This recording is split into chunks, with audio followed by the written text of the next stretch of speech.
Good morning, good afternoon, good evening, or good night. Whatever time it is, wherever you are on God's beautiful earth, I hope you're doing well. I am pleased to see that you've decided to join me in our next installment of our Blockbuster Pizza Party Friday night specials.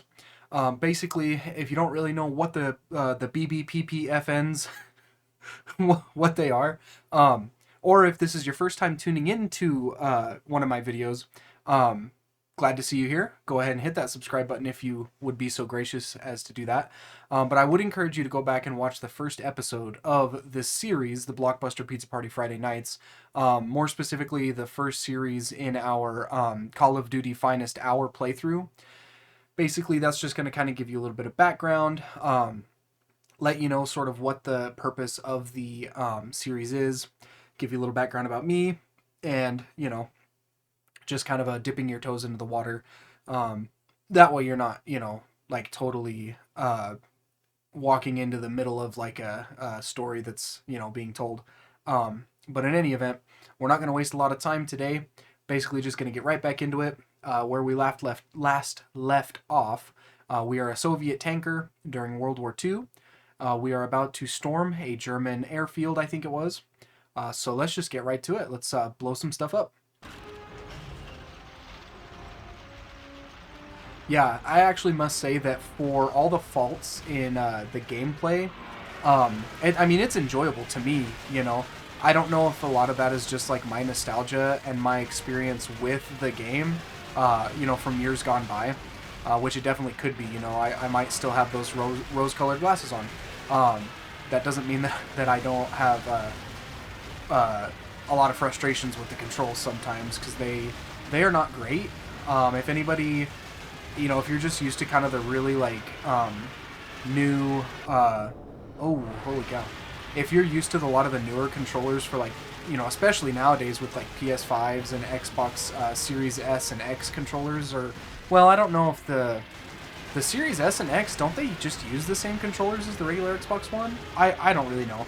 I know that there was, or is, I know it's still being made, but there's like an elite version of the controller for Xbox that has all kinds of like extra paddles, and it's like hyper configurable. I've never had one of those. I've never really seen the need to have them. Oh my gosh, we were getting decimated. I never saw the use in getting one of those super fancy controllers for my Xbox.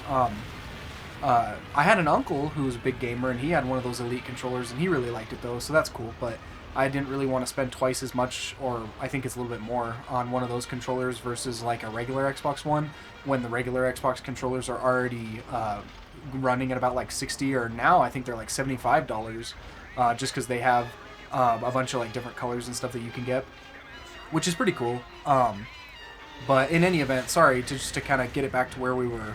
I was talking about the controls on this. Yeah, I mean, anybody who hasn't like had experience, especially like there was just something like, maybe it's just this game, maybe when I go and play some more GameCube games, the controller will feel a little bit better with the specific game. But for whatever reason, like these controllers, because I actually have two. I have an original GameCube controller that I got with the console when I was a kid. If you want to hear the story about me getting that console, that's in one of the previous episodes.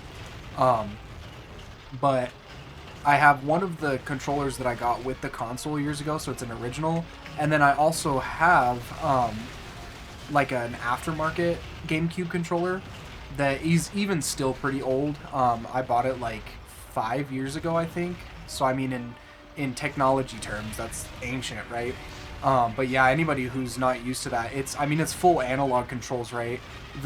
And what I mean by that, I guess, I don't know, I'm not like a technology person, I'm not an engineer, and especially when it comes to this kind of stuff, I just don't even have a notion of the proper terminology.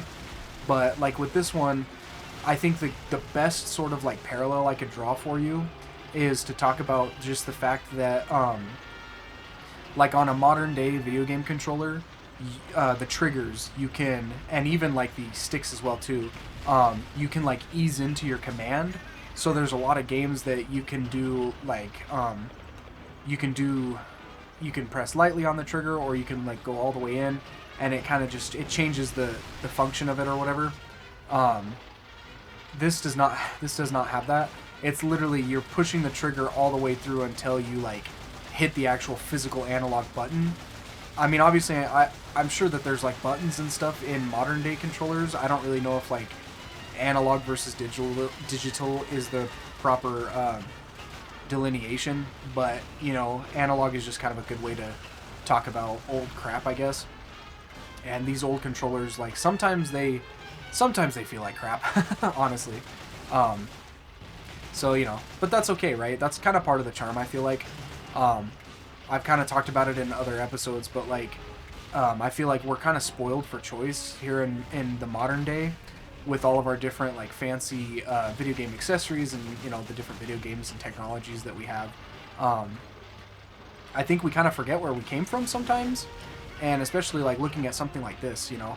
And that also brings me like, oh gosh, there's a couple of things I've been thinking about since I recorded the last episode, and one of the things I was thinking about is just the packaging actually. Um, let me maybe try to explain to you what I mean. I'm gonna break the immersion and pause a little bit. So I actually went and I grabbed my original case for this video game that I got. Um, I know for a lot of people, even just having like a physical game is probably just something that's not even a thing anymore, especially with the prevalence of digital downloads and stuff like that, and like cloud gaming, which is crazy. Like, imagine this: like, my GameCube actually has like a physical memory card that you have to like put in and put out and whatnot. And I can't remember. There's like a specific. It utilizes the term blocks. Like for example, just reading the back of my game case for this specific game says memory card uses 5 blocks, right? Now I'm sure that there's some sort of correlation between their unit of measurement blocks with like megabytes or whatever. What I'll do is I'll look that up while I'm editing, and you should see like some sort of equation on the screen, like a formula to kind of determine how much storage the memory card has. Because I think they had like different kinds of memory cards or whatever. I don't really know if they got as crazy back in the day with like different sizes of memory cards, or if it was just kind of like you know one and you know, there's only one that's out there. I really don't remember. I only ever had the one memory card that came with the game. I never really bought a lot of accessories for this game, to be honest with, or sorry, for the console. Um, Never bought any like other memory cards or anything like that. The closest thing that I've ever done to like buying new hardware for this thing is the controller. So, but let me see here. I wanted to see because it kind of dawned on me when I was talking about this game in the last episode. I didn't, or in the first episode rather, when I was introducing the game, I never even bothered to like say when it came out. It's from 2004, just so you know, so that you're aware. So it kind of gives you an idea of the time frame. But I mean, like, check this out, right? So what I'm gonna do is I want to throw up some pictures, and we'll do like a mini presentation within the episode where I want to show you the game case. It actually still has the GameStop sticker on it, which is pretty fun. And here, watch this. For anybody, if you know, you know, right? Because there's just something about these GameCube game cases, the original cases. If you get ones that aren't broken or whatever, just the like the kinesthetics of the case, like the actual like the way that it just clips so well. So here, I know I'm breaking my ASMR rules, so I'm gonna give you just a little bit of ASMR, but you won't get to hear me chug any like beverages. But listen to this, right? This is me opening the old case, and I'm gonna put this right up to the microphone, so hopefully it doesn't blow out the audio. But yeah, let's try.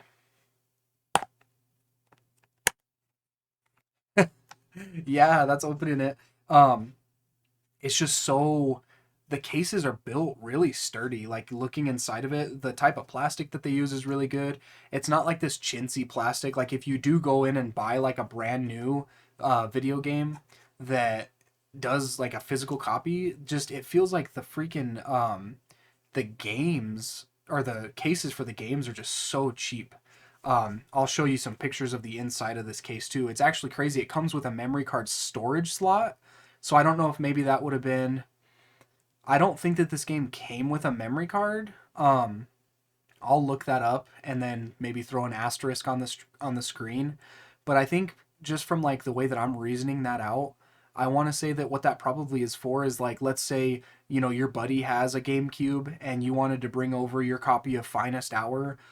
So you throw it in the case, and then obviously if you wanted to like show them like a specific level or something, you know you would have to have your storage device. Otherwise, if you just booted it up on you know his system, um, it would just you know if he's never played it, it would just show up with like a brand new game, right? Because that's just how that works. So I wonder if they added in those cartridge storage areas for you to also take your memory card, not cartridge. I mean, I guess technically, wow, now we're kind of getting into the weeds with terminology. It is a cartridge for lack of a better term, but memory card storage slot. I wonder if that was kind of the design philosophy behind these, because I mean, if you're going to bring a game over to a friend's house, obviously you're going to bring it in a case, right? So I think that's actually like really cool that they included that as a feature, knowing that if you wanted to show your friends something specific on a game, you were going to have to bring your memory card too, unless they also had played the game as much as you did. So that's super sick. And then something else that I want to show you guys is the manual. I mean, come on, guys.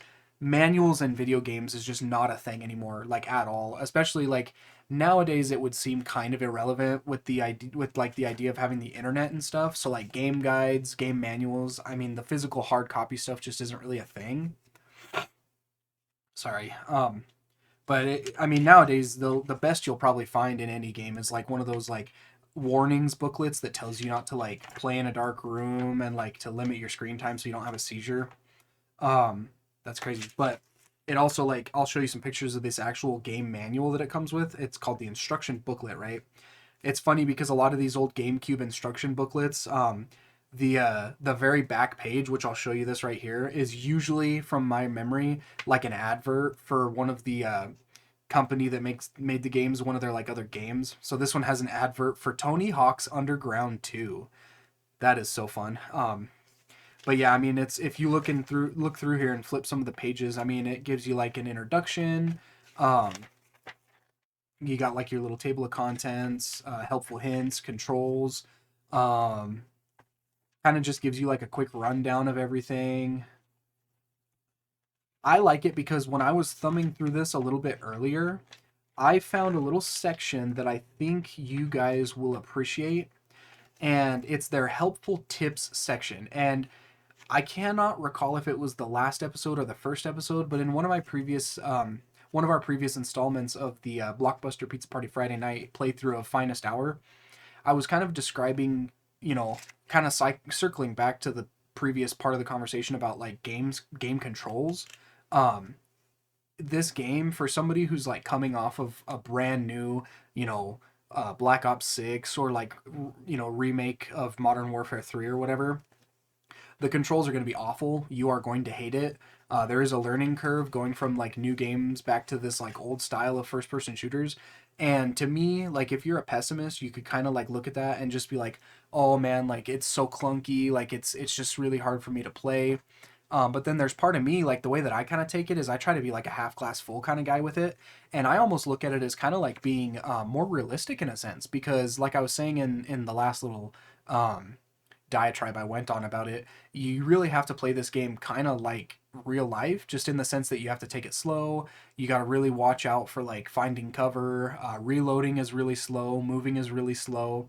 So you really have to be deliberate and you have to kind of use some strategy. It's not like these modern games where you're literally just like running through a level, blowing stuff up super hyper fast and stuff. Like this everything about this game, the best word I could probably use to describe like as far as the controls and everything go, deliberate, right? You have to really know what you're doing, or rather you have to really want uh like there has to be some intention to like every move. Like you have to have a lot of like economy of movement with your controls, because if you do an accidental reload, oh, there's my dogs going.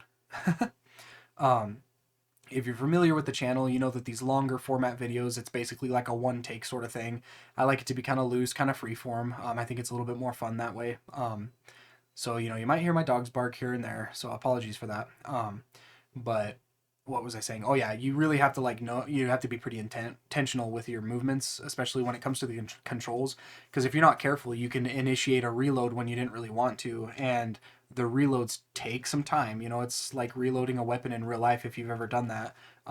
It takes some time, even if you practice. Like there's really crazy awesome guys who can reload guns super fast, and you can watch videos of that. But for the average Joe Schmo like me, who takes your guns out every once in a while, yeah, I'm not that great. But yeah, it's got helpful tips, and the one that I wanted to read out, that obviously you'll see like a screenshot, but it says know when to be the hero. And it basically says the soldier who runs into the thick of battle with guns ablazing often winds up dead. Although you'll often be called upon to make split-second decisions, a level-headed and patient warrior is the one who returns home to his family. Remember that a deadly threat could be lurking around any corner, wall, window, or rock. Stay alert, move deliberately, and don't try anything stupid. Literally, deliberate. I did not even read this before I like came up with that idea of using that term, so that's really funny that, I mean, maybe they kind of knew, maybe they kind of had a little bit of an idea with playtesting that like, yeah, this is, you know, you really got to slow down with it, but that's really cool. And then they also have, at the bottom of every page, they have sort of, like fun facts about World War II. And then there's like an entire section that's weapons in Call of Duty Finest Hour, and they break it down by the different countries, and they have like different entries for different weapons, which is pretty interesting. So, gosh, I mean, it's so cool, right? Like they really, I know you're probably going to hear me say this a lot, especially on like the Blockbuster Pizza Party Friday nights. This is kind of probably going to be the the catchphrase of the series, is they don't make them how they used to. Like they really don't. There's just so much care and attention that was put into this. And I mean, it's real artful, you know, and it's kind of like we were talking about in one of the last presentations, just about like the story, the way that they put like the black and white narrated footage, about World War II, so you get kind of like a mini history lesson, but it's like an excellent backdrop. You know, they kind of just, I mean, everybody knows what World War II is, right?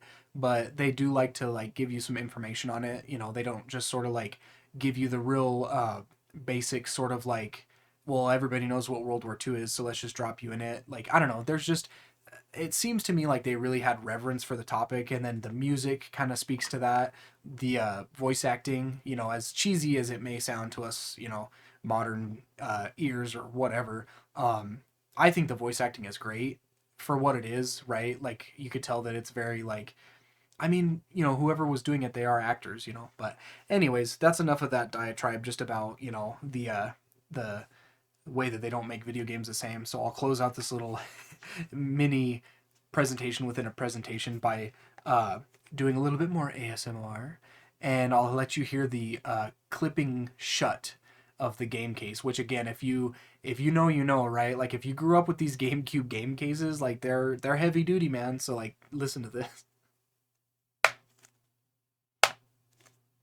Ooh, that's a real good click. That is just so like tactile. It really like, very good.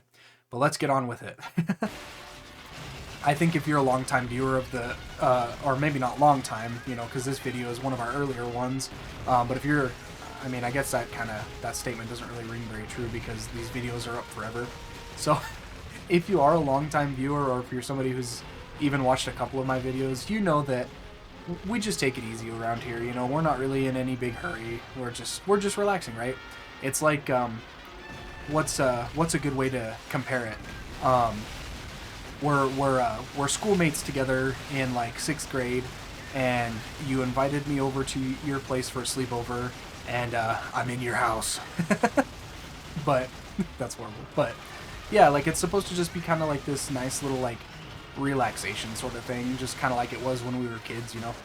Now everything's over the internet, and there's no like, you know, I don't know how often people go over to each other's houses, and I mean that era, gosh, that's kind of gone. Like I went on that whole little diatribe about like the whole memory card like slot in the games case for being able to like bring your game to a buddy's house that has a GameCube and be able to like play your levels and show them all the progress that you've made. Like, gosh, that's just not even a thing anymore, because now it would literally just be like everybody's playing in their own homes, you know, on a Friday night, but they're all just using like, you know, voice chat and stuff like that, which I mean, you know, that's okay, like whatever. But there's just something different about like being young and just kind of like chilling with your homie, you know, his parents ordered you a pizza, and yeah, you know, like that's just, we can't get those back, can't get those days back. But that's all right. We can sit around. We can sit around in our own homes and watch each other make videos over the internet about the nostalgia. But maybe that got a little too real, so sorry about that. Let's just let's get back to shooting some low poly Nazis as a Soviet tanker in 1942.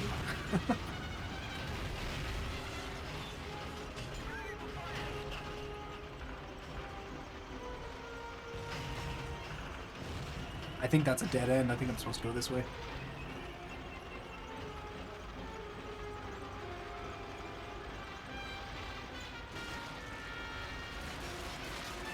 3 out of the 3 armored units remain.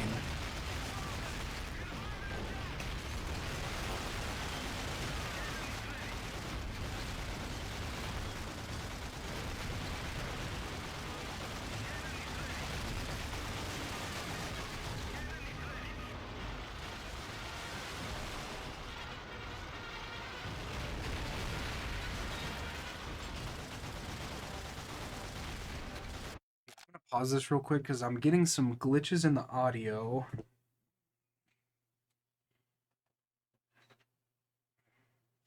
Ooh, whoops. Oh no. Oh no. Oh no. Oh, okay. Are we good? Oh no. What? Are we good? Oh my gosh. See, these are the kinds of fun little bloopers that you get to experience with me in real time, everybody. Holy cow. I think that's okay. Yeah, I can still hear it. I was getting some like audio glitches. Maybe this is a good time to take a break and take a drink of water. Ooh, excuse me, I have the hiccups too.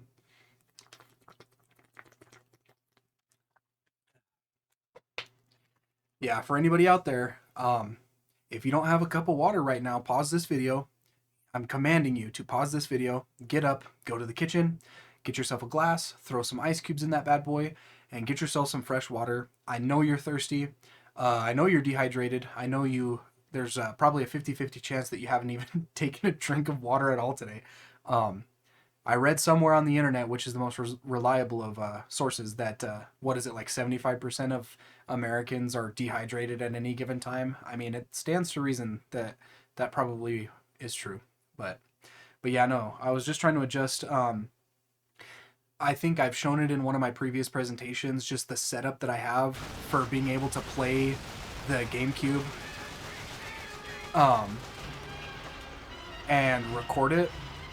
And it's pretty janky.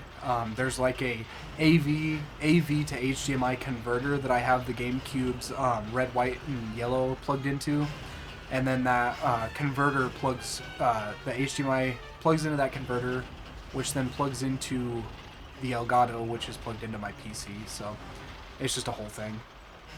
What, you can't blow over the barbed wire? Really, guys? Come on. I guess destructive environments weren't really a thing around this time, unless that was like part of the story, probably.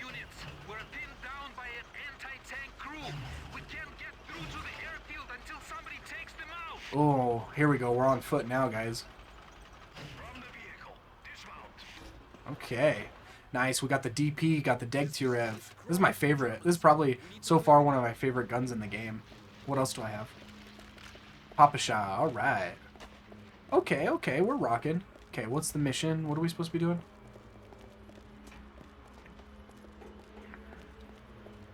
Am I just supposed to, like, stand here?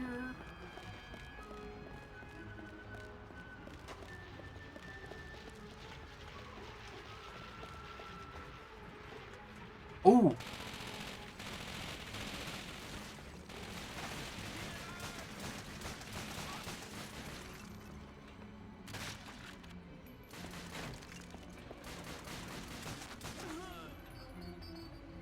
Yeah, the Degtyarev, I feel like it balances rate of fire with recoil pretty well. So you can like semi-auto, like if you have good trigger discipline, you can do semi-auto and it doesn't like run away from you. It is like actually semi-auto instead of just like with the Papasha, it's okay if you do like, you can do like bursts, you know, but obviously because of the rate of fire, you can't really do like single shots. So I feel like it makes it kind of hard to get off those longer shots with the Papasha. But when somebody's walking over the footbridge right to you... Oh, wait, never mind. Whoopsies. Sorry, buddy. I was going to say when somebody's walking over the bridge right beside you, you can literally just like... Oh, no. Let's see. So, oh, I was going to try to read his name. Dang it.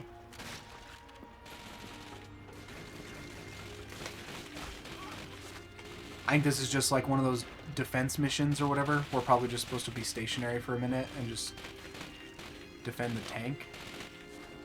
Yeah, the hitbox is not great. Not great. Whoops. Womp womp. Anyway, I have 9 grenades here. What am I going to do about that? Oh, am I supposed to... Oh, how about this? Boom. Boom. This is a little bit of like nerdy history for you. But for anybody who's like a history person, especially like with World Wars, towards the end of World War I, when they were starting to do like trench clearing and stuff like that, when they had like the specialized trench clearing units, some guys they would actually like go into battle with nothing but like satchels full of hand grenades and just run into the trenches and just huck grenades at people. Like pretty brutal, right? Like what a freaking... Could you imagine if that was your job? Like they literally just give you like 4 satchels of grenades and you're supposed to just run through somebody's trench and huck grenades into like all their little like hidey holes and stuff. Like World War I was insane, dude, like honestly. I mean, I feel like a lot of people really liked Battlefield 1, and I really liked Battlefield 1. I thought it was awesome.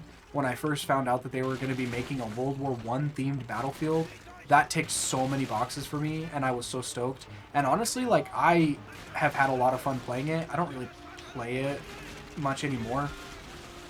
But I mean, yeah, that was fun. But even then, it really didn't... I don't feel like it really did World War I justice in that way, right? Which, how could you, right?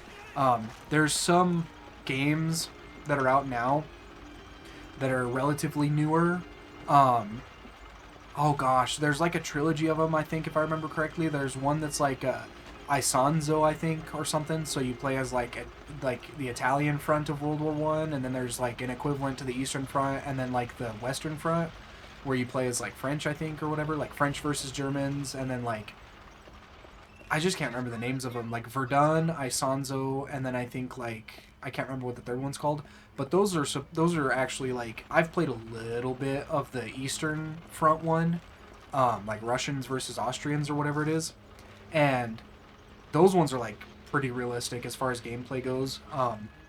It's not one of these where you can like basically get like a what is it like an MP-18 submachine gun and just like run through the trenches blowing people away. I mean that did happen in World War One, but not to like a wide degree.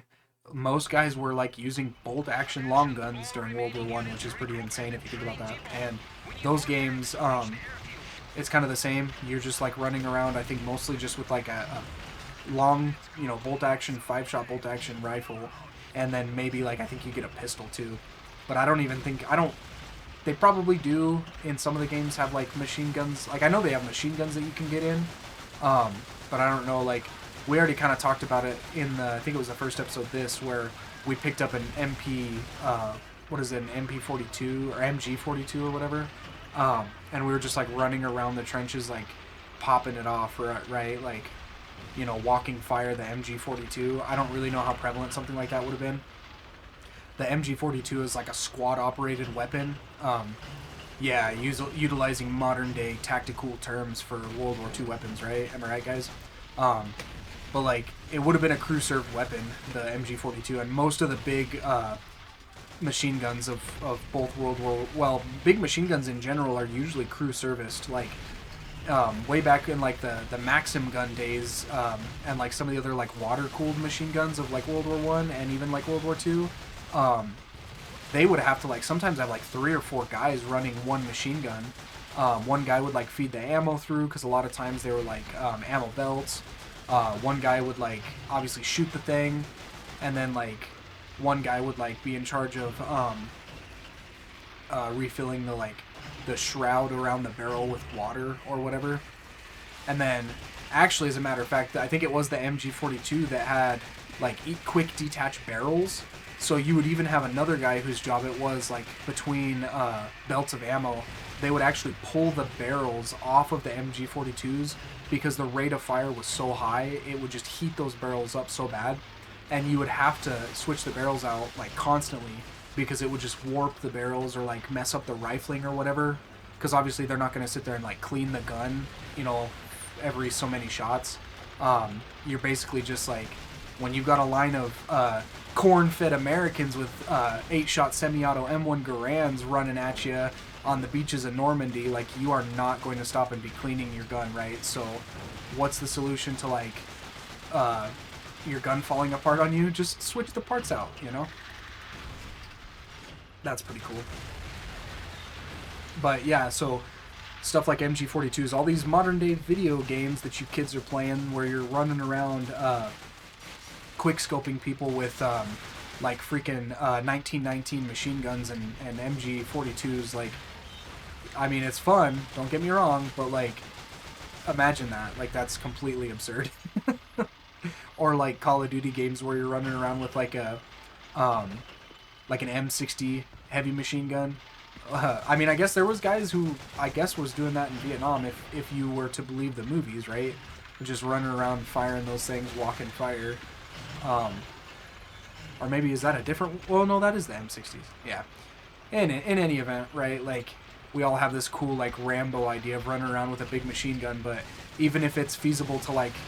Even if the weight was... If you were a buff enough guy to be able to just carry one of those, like, 30-pound machine guns just walking around, you would still... It would be very helpful to have, like, somebody else there to hold your ammo and reload for you and everything, so... But it's video games, right? So we can't really have an expectation of, like, hardcore realism.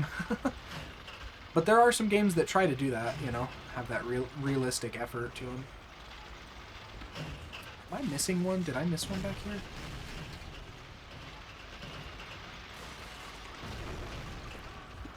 Somebody's shooting at me, but that's okay. Based off of my mini-map, I think I might have... Yep, I left one behind right here.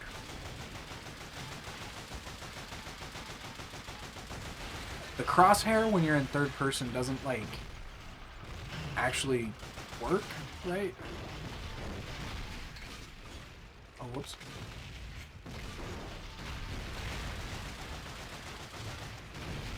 Turns out it was a Panzer.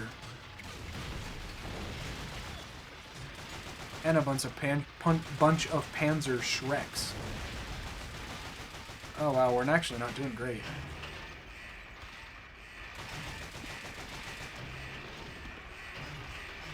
I've been, like, taking it easy, just kind of moseying around and just totally letting my butt get shot.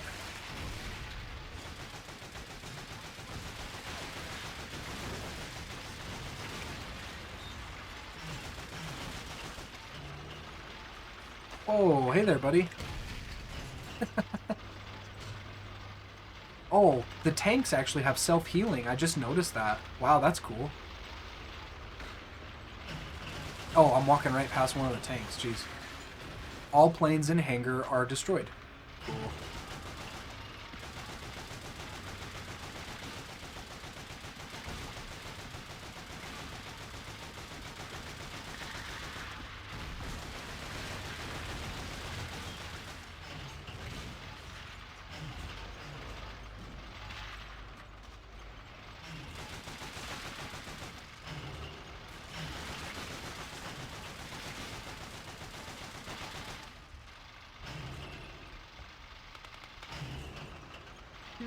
Okay, alright. I might be wrong. Well, maybe I am wrong. I was going to say I might be wrong, but I have a sinking suspicion that I'm going to have to get out and do some more walking. But I might have been wrong about that. I don't mind the walking. But it is fun to be in a tank, I'll tell you that much. Proceed to main airfield.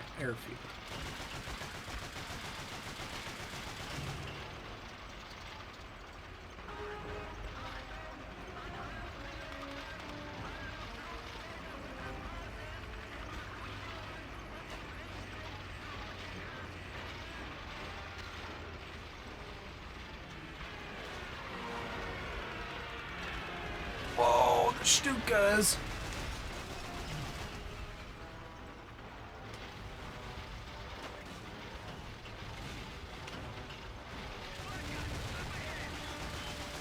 You know what might be a really fun game to play the campaign on if we're going down like the Call of Duty rabbit hole? I won't do 2 Call of Duty games back to back, don't worry, but I know people like Call of Duty, which is fine, but obviously I want to mix up the content and everything like that. So maybe later on down the line, I might add like Call of Duty World War II to the short list of potential games for the Blockbuster Pizza Party Friday night. Let's see. I may have already talked about this, but you know, it might bear repeating if I have. But I have an idea of these Blockbuster Pizza Party Friday nights. I don't necessarily want to do all of them as like full playthroughs of the games. I think full playthroughs are fun, and especially since this is like the inaugural BBPPFN. Well, I might not be able to shoot him. Since this is kind of the inaugural episode, I do want to do like a full playthrough of this because it's fun, you know, and it's the first Call of Duty game I ever played, so I like it. But I might not do. I definitely won't be doing full playthroughs on every game that I do. I might just do some like one-off videos, 1 or 2 off videos, where I just kind of like show the gist of it, you know, tickle that little nostalgia a little bit. But I've actually been having quite a lot of fun playing this game, so I can't really put it down. Okay, what? Who is shooting at us? You turd. Come on. There you go, buddy. I don't think I'm supposed to just sit here and shoot all these planes. I think I'm supposed to actually be, like, moving forward. I got a lot of Panzer guys that are kind of on my butt right now, too. Yeah, advance to North End Airfield. So I'm just like... They're just not going to stop coming. Ooh. Dude, that one freaking ran right into me. What the heck? Oh, and then a freaking tank. Oh, holy crap! Wow, that was a little intense. Attention, all remaining units regroup at the train depot. We need more tanks to breach the airfield. Okay. I don't really remember how far back this is.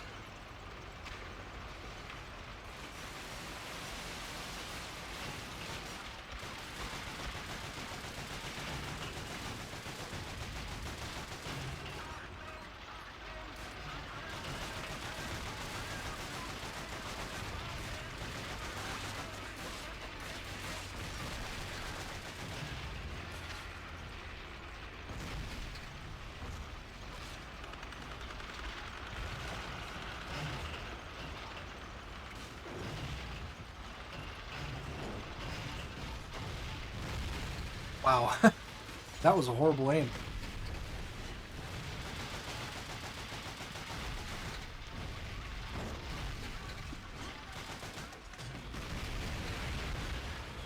Oh wow, did all of our buddies get blown up? Oh, that sucks. Dude, look at all these Panzers. Holy crap. Oh wait, never mind.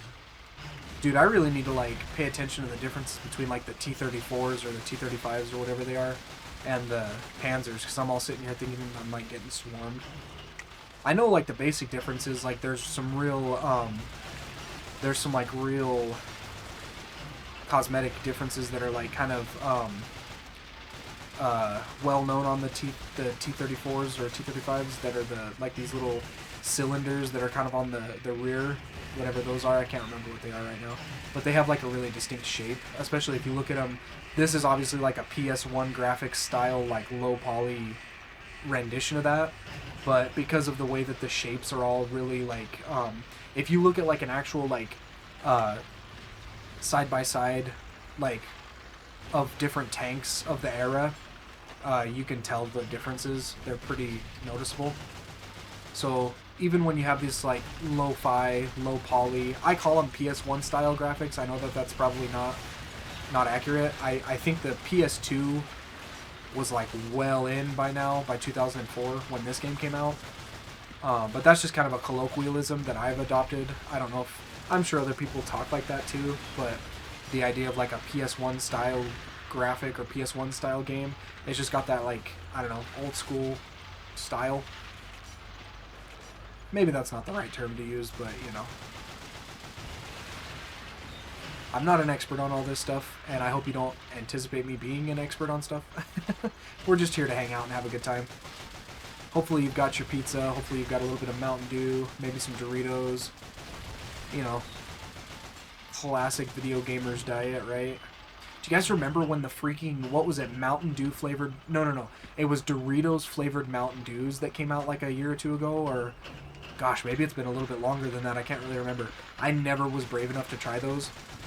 I mean, I love Mountain Dew. Actually, as a matter of fact, what I'm drinking right now is a 1 liter bottle of Baja Blast. Baja Blast is awesome. I think that Baja Blast, in like cans and bottles, I think as of the recording of this video, I'm fairly certain that that's like a permanent fixture now.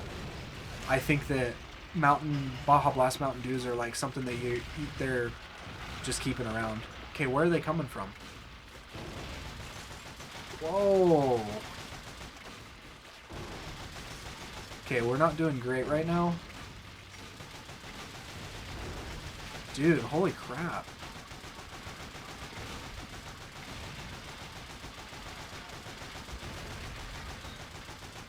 Dang, dude.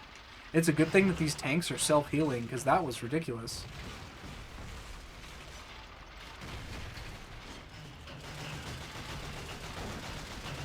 Come on, man, there's more? Where are you? You know what I might do? Oh, I think there's a tank right there. Let me set my turn and look speed to fast and see if maybe that helps with, like...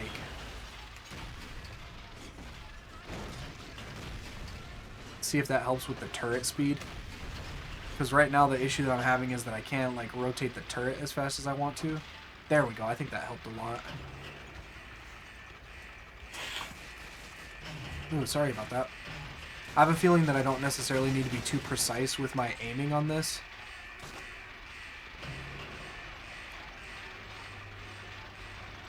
I wonder if there's a way you can get the shields on the turret to come back. I don't think so. I think that's kind of one of those, like, once it's done sort of things. But hey, with regenerating health, I'm really not too concerned about it. I just need to make sure that these pesky little guys don't overwhelm me.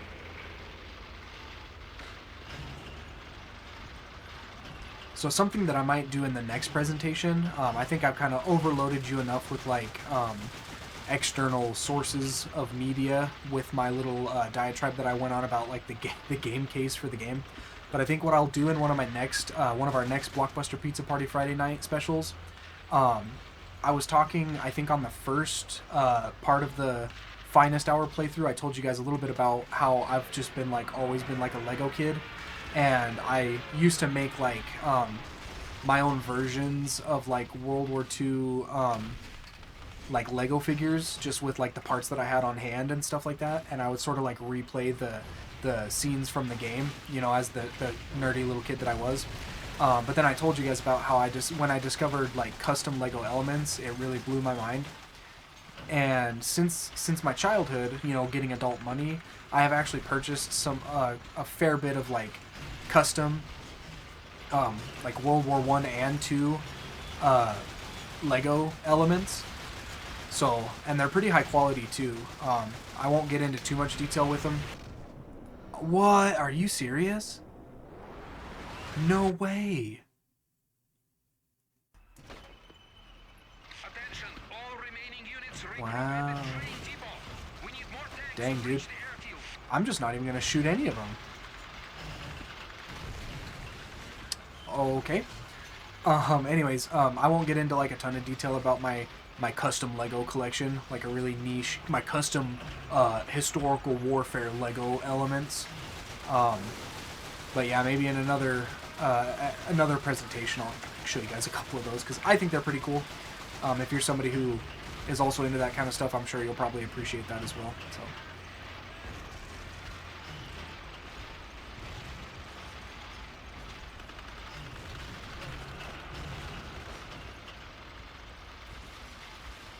I would say we have to, like, lock in now, but, I mean, I felt like we were doing pretty good there.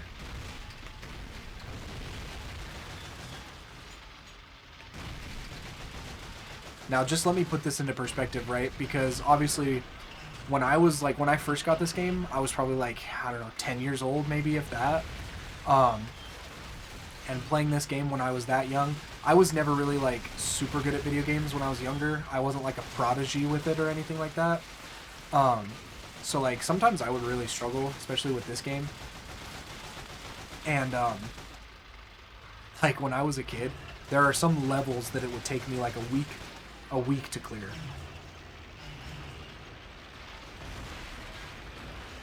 So like imagine how frustrated you are as like a little 10 or 12-year-old. Like that mission that like I know I just died and I had to go back, right? And that's probably kind of annoying to watch, but that's kind of a decent little window. That's part of the reason why I don't really want to edit a lot of that sort of stuff out. Just because like lazy editor, right? But no, like really though, it is supposed to be kind of like recapturing some nostalgia. And that is kind of a part of the whole nostalgia is like this idea of like when you're younger, right? You know, people like me, which I know I'm not alone. Well, hopefully I'm not alone in that. But you know, when you're younger like that and you're not really like, you know, a champion at video games, sometimes it takes you like a week to get through a level that probably takes like, you know, more seasoned gamers, you know, like 15 or 20 minutes. Which sounds really pathetic, but you know that was what it was for me. So you know, I like leaving these sort of edits in there. Plus, like I said, this is kind of like a freeform, you know, jib jabbing.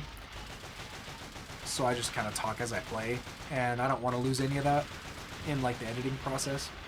Which you know, there's advantages and disadvantages to that, as we've kind of gone through before.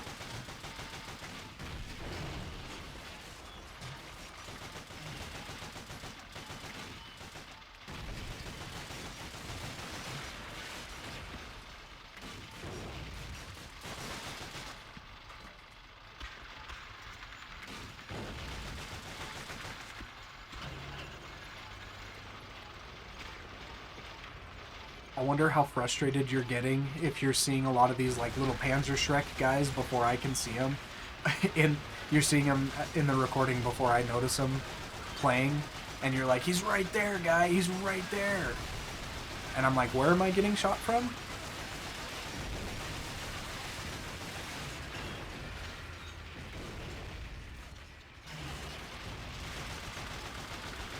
Okay, we're gonna back up a little bit. Regroup for a second.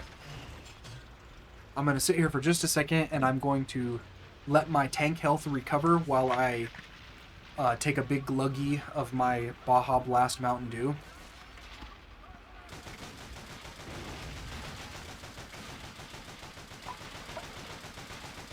Don't worry, guys, I can shoot these Nazis with one hand.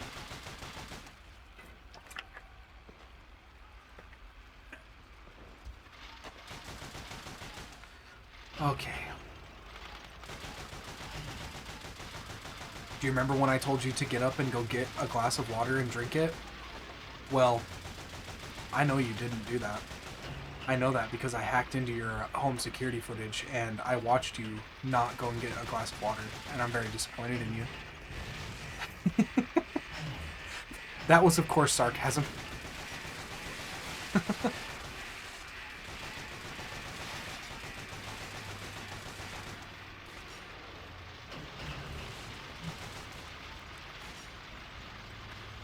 For real though, especially like if you're somebody who suffers with like chronic migraines and stuff like that. I used to like suffer from horrible migraines, and there's a lot of stuff that I've done over the years, like, you know, just sort of like some lifestyle adjustments that have really helped with that.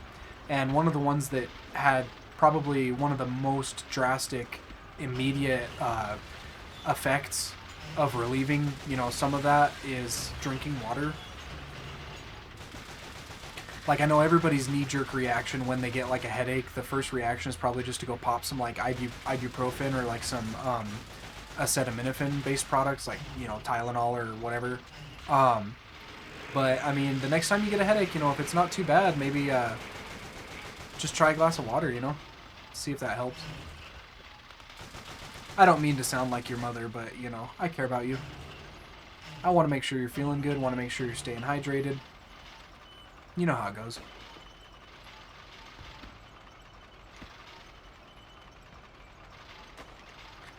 Okay, this is the third time is the charm on this. I wonder, I might not shoot any of them out of this guy at this point. Like, if I see some tanks, I might try to pop a tank off or two, but it seems like if those planes hit you, like, it's kind of game over, so. Seems kind of stupid to me, but, you know, it is what it is. I didn't program the game, so.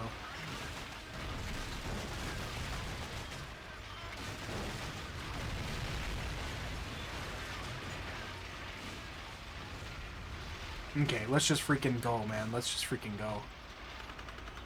Go, go, go. Don't even touch him. Don't even look at him the wrong way. Just get the heck out of here.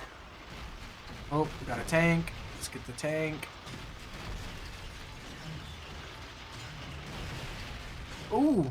Oh, no. Oh, dude. Attention, all remaining Oh, units man. at the train depot. We need more tanks to breach the airfield.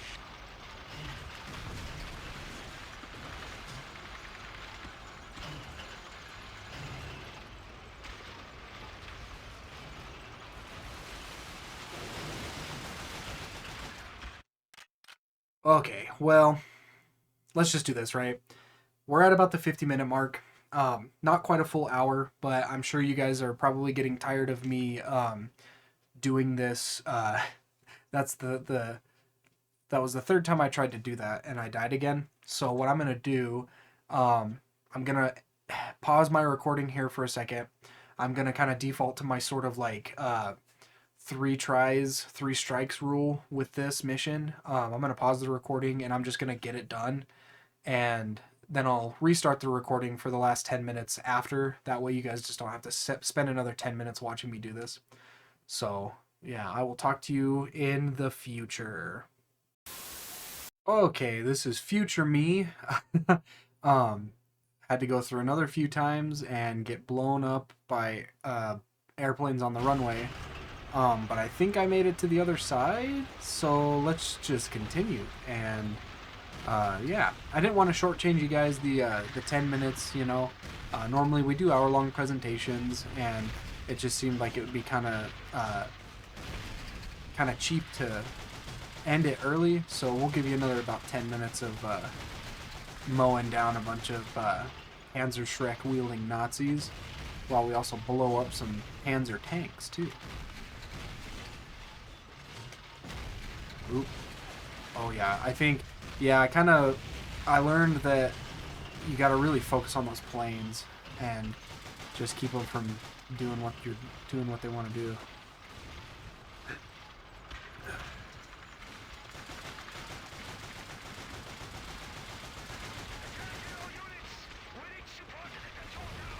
Okay, we reached the north end of the airfield, guys. Finally, holy crap. Get out of here. Come on now. Is that a tank? Oh, that's one of ours. Oh. Boom.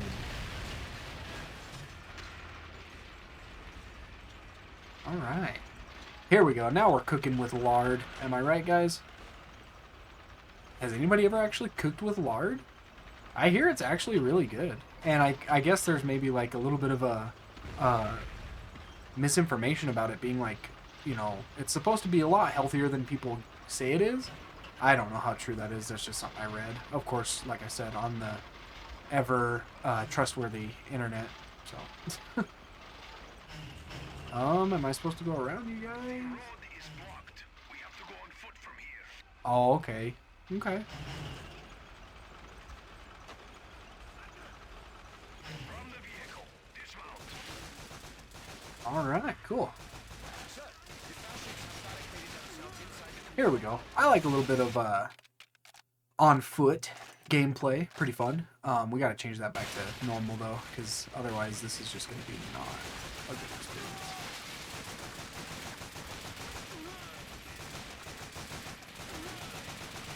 I feel like it's a pretty fair mix of like tank gameplay and on foot stuff.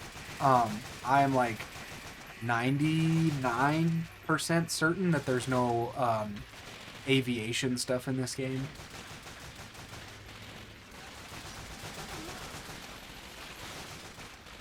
Yeah, I don't think you ever get in a plane here in Finest Hour, which is okay by me. I'm not really the greatest when it comes to airplanes in video games. Like, I do okay, but if you can believe it, I am worse with airplanes than I am video games in general. Or I'm worse at airplanes than I am with video games in general. If that makes any sense at all. Oh, here we go, some trenches. Gotta stay low. Keep covered. We've got all of our buddies, Fyodor Belinki, and then Sergeant Adarmyov, Dmitry Petrov. I don't know if there's any, like, I really don't think there is, because, like, well, here's what I'm getting at, right, the thought. So do you guys know how, like, we talked a little bit before about doing, like, maybe some Call of Duty World at War, which is really cool. Maybe doing some of that gameplay. And it's interesting because, oh, that guy just got smoked.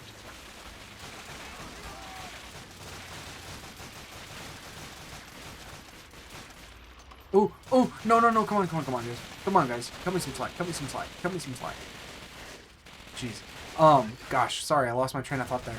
We were talking about World at War, right? And if anybody knows, if anybody who is, like a big lore head for Call of Duty, if you recall, Reznov makes his introduction in World at War, who is like a focal point character in original Black Ops. And I think World at War was probably the first. Actually, I don't think it was, because isn't there, like, in, like, Call of Duty 3 or something like that, you meet, what the heck is the guy with the mutton chops from, Modern Warfare? Uh-oh. Oh, I'm gonna die. Dang it, I can't remember his name right now. But you like meet his grandpa in like Call of Duty World War 3 or Call of Duty 3, Call of Duty World War 3. Oh no, none of that. Yeah, so there's a little bit of an interconnectivity, between some of those COD games. There we go. Jeez, we are like touch and go right now, guys. Oh, excuse me. There's like some interconnectivity with different Call of Duty stuff, like with Reznov in World at War, because like he's a pretty focal character in that game, and then becoming like the main antagonist. Or whoops. See, I gotta like reject my natural instincts to use the big green A button to jump in this game. So yeah, that's goofy. Oh, come on. I'm just so terrified because I'm like almost dead. So we're gonna have to really be careful. Oh.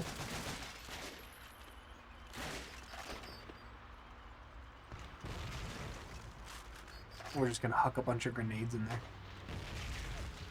Yeah, I'm almost out of ammo for the Papa-Shah, so I'm gonna... Never mind. I was gonna switch out for the MP40, because the Papa-Shah's got a little bit better rate of fire. Might be a little bit better for the room clearing, which I hear it was. Back in the day. Back in the good old days of old W.W. Deuce. I think it's cool. I kind of talked a little bit in the first episode, I think, about like the modeling on the weapons. Oh, I don't think you can open that. And it's interesting if you look at the way that my player character is holding the Papa-Shah. He's holding the drum magazine to stable himself. Which there's no way to like, you can't hold the barrel because it's just a heat shroud over the barrel. What the heck, man? Nobody's got no ammo for this stuff. What if, can I, like... Oh, I guess weapon trading is maybe not a thing. Oh, that sucks. Hey, there we go. Got a little bit more of that MP40 ammo. Is there no freaking health packs in here, man? Jeez.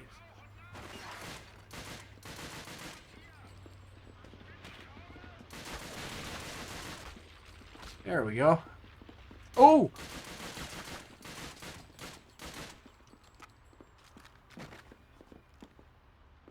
Jeez.